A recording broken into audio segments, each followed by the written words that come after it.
La fibre musculaire est composée d'un ensemble de myofibrilles de nature protéique. Chaque myofibrille est constituée d'une succession d'unités appelées sarcomères. Chaque sarcomère est composé de filaments épais de myosine et de filaments fins d'actine. C'est le glissement des filaments fins par rapport aux myofilaments épais qui entraîne le raccourcissement du sarcomère et donc du muscle.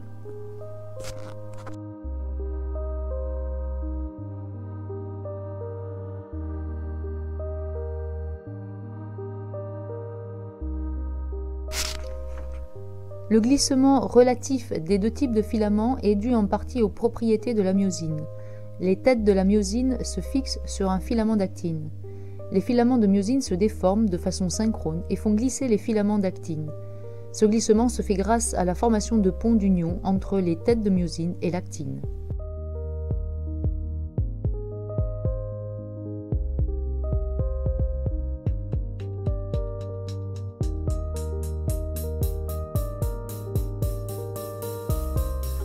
Lorsqu'une tête de myosine fixe de l'ATP, elle catalyse l'hydrolyse de l'ATP, ce qui fournit l'énergie nécessaire à l'activation de la tête qui change d'orientation. Les têtes de myosine activées forment des ponts d'union avec l'actine. Le complexe actine-myosine libère les produits de l'hydrolyse de l'ATP, ce qui s'accompagne d'un retour de la tête à sa position de repos. C'est le coup de rame qui provoque le mouvement relatif des filaments. La fixation d'une nouvelle molécule d'ATP entraîne la dissociation du complexe actine-myosine. Un autre cycle peut commencer. Si l'ATP n'est pas renouvelé, les têtes de myosine ne se détachent pas de l'actine et la myofibrille reste contractée. Ainsi, lors de la contraction musculaire, de l'énergie chimique sous forme d'ATP est convertie en énergie mécanique au niveau de chaque sarcomère.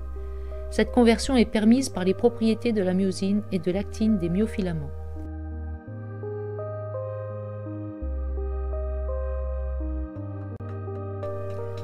Les ions calcium interviennent dans le cycle de contraction.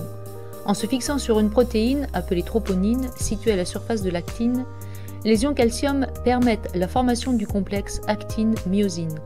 En l'absence d'ions Ca2+, les ponts d'union ne peuvent s'établir.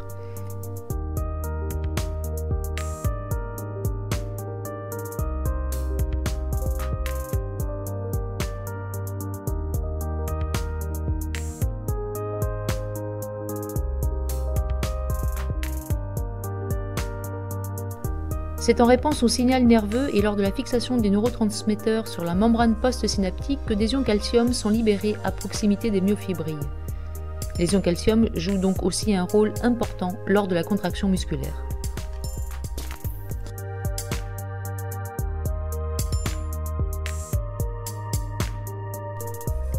Ainsi, l'association entre l'hydrolyse de l'ATP, qui libère de l'énergie, et le mouvement qui en consomme, constitue un couplage énergétique.